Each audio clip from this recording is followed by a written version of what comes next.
क्या आप अकेले हैं? सोचिए, आप इस वक्त यह वीडियो देख रहे हैं, लेकिन क्या ऐसा हो सकता है कि ठीक इसी पल किसी दूसरे ब्रह्मांड में एक और आप मौजूद हो, और शायद वहाँ वो यह वीडियो देखने के बजाय एक रॉकस्टार हो या फिर एक साइंटिस्ट? सुनने में यह किसी मार्वल फिल्म की कहानी जैसा लगता है ना। डॉक्टर स्ट्रेंज या स्पाइडरमैन की याद आ जाती है, लेकिन मॉडर्न फिजिक्स की दुनिया में इसे सिर्फ एक कोरी कल्पना नहीं माना जाता।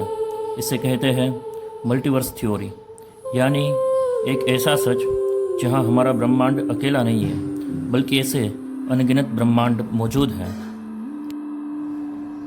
मल्टीवर्स थ्योरी यानी बहु ब्रह्मांड का सिद्धांत मॉडर्न फिजिक्स और कॉस्मोलॉजी का एक बेहद रोमांचक और पेचीदा विषय है। सीधे शब्दों में कहे तो यह सिद्धांत सुझाव देता है कि हमारा ब्रह्मांड अकेला नहीं है, बल्कि इसके जैसे कई अनगिनत या अनंत इन्फिनिट ब्रह्मांड मौजूद हो सकते हैं। इन सभी अलग अलग ब्रह्मांडों के समूह को मल्टीवर्स कहा जाता है। आइए इस थ्योरी को आसान भाषा में विस्तार से समझते हैं। पहला है, मल्टीवर्स थ्योरी की शुरुआत कैसे हुई। हमारा दिखने वाला ब्रह्मांड, ऑब्जर्वेबल यूनिवर्स, करीब 93 बिलियन प्रकाश वर्ष यानी लाइट ईयर्स बड़ा है। वैज्ञानिक जब यह सोचते हैं कि इस सीमा के पार क्या है, तो मल्टीवर्स का विचार सामने आता है। यह विचार सिर्फ कल्पना नहीं है, बल्कि क्वांटम मैकेनिक्स, स्ट्रिंग थ्योरी और कॉस्मिक इन्फ्लेशन जैसे वैज्ञानिक गणितीय मॉडलों पर आधारित है। दूसरा है, मल्टीवर्स के प्रमुख प्रकार।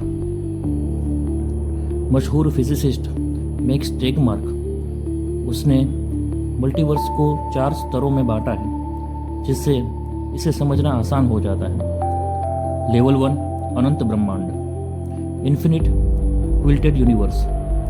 यह क्या है? हमारा अंतरिक्ष अनंत है, क्योंकि स्पेस अनंत है और मैटर यानी पदार्थ या एटम्स उसको एक निश्चित तरीके से ही व्यवस्थित किया जा सकता है। इसलिए एक दूरी के बाद चीज़ें खुद को दोहराने लगेगी। इसका मतलब इस थ्योरी के अनुसार आपसे बहुत बहुत दूर एक और ऐसी पृथ्वी हो सकती है जहां हूबहू आपके जैसा ही कोई व्यक्ति रह रहा होगा, और शायद वह भी इस वक्त यही पढ़ रहा होगा। लेवल 2, बबल ब्रह्मांड, इटर्नल इन्फ्लेशन। यह क्या है? जब हमारे ब्रह्मांड का निर्माण हुआ बिग बैंग के समय, तब अंतरिक्ष बहुत तेजी से फैला, जिसे कॉस्मिक इन्फ्लेशन कहते हैं। यह थ्योरी कहती है कि अंतरिक्ष के कुछ हिस्से फैलना बंद हो गए और वहां हमारा जैसा ब्रह्मांड बन गया, जबकि कुछ हिस्से लगातार फैलते रहे। इसका मतलब यह है कि अंतरिक्ष एक बड़े महासागर की तरह है, जिसमें अलग अलग बुलबुले, बबल्स बन रहे हैं। हर बुलबुला अपने आप में एक अलग ब्रह्मांड है। मुमकिन है कि दूसरे बबल यूनिवर्स में फिजिक्स के नियम जैसे गुरुत्वाकर्षण की ताकत या लाइट की स्पीड हमारे ब्रह्मांड से बिल्कुल अलग हो। Level 3, mini worlds interpretation. यह क्या है? यह क्वांटम फिजिक्स से निकला सिद्धांत है। इसके अनुसार हर एक संभावना असल में सच होती है। जब भी प्रकृति में या हमारे जीवन में कोई बदलाव या चॉइस आती है, तो ब्रह्मांड नई शाखाओं में बढ़ जाता है। इसका मतलब, मान लीजिए आपने आज सुबह नाश्ते में चाय पीने या कॉफ़ी पीने का फैसला करना था। अगर आपने चाय चुनी, तो उसी पल एक समानांतर ब्रह्मांड, पैरेलल यूनिवर्स बन गया जहां आपने कॉफ़ी चुनी थी। यानी आपके हर फैसले के साथ एक नया यूनिवर्स जन्म लेता है। लेवल 4, गणितीय ब्रह्मांड, मैथमेटिकल डेमोक्रेसिस।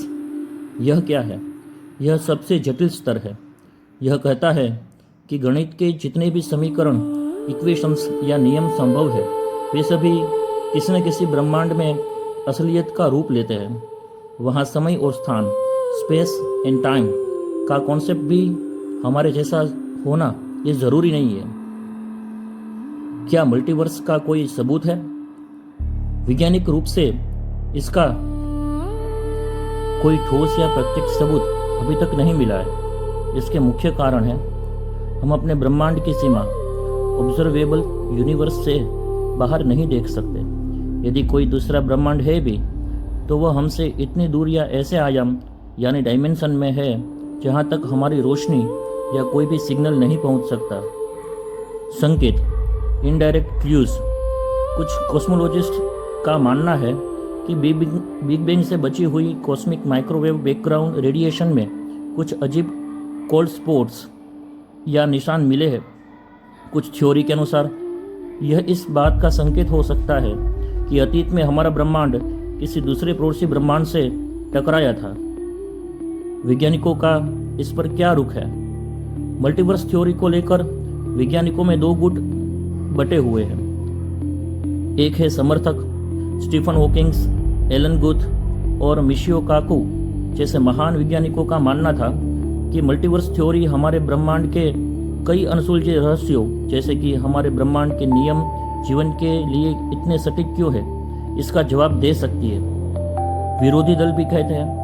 कुछ वैज्ञानिकों का तर्क है कि जिस थ्योरी को हम कभी टेस्ट या साबित नहीं कर सकते वह विज्ञान नहीं बल्कि सिर्फ दर्शन शास्त्र मतलब कि फिलोसॉफी या कल्पना है। आइए अब निष्कर्ष पर पहुंचते हैं। मल्टीवर्स थ्योरी हमें यह एहसास कराती है कि हम इस अनंत अस्तित्व में कितने छोटे हैं। यह थ्योरी भले ही अभी साबित न हुई हो, लेकिन यह इंसानी सोच और विज्ञान की सीमाओं को चुनौती देती है कि शायद जो हमें सब कुछ लगता है वह वास्तव में एक बहुत बड़ी किताब का सिर्फ एक पन्ना है। धन्यवाद।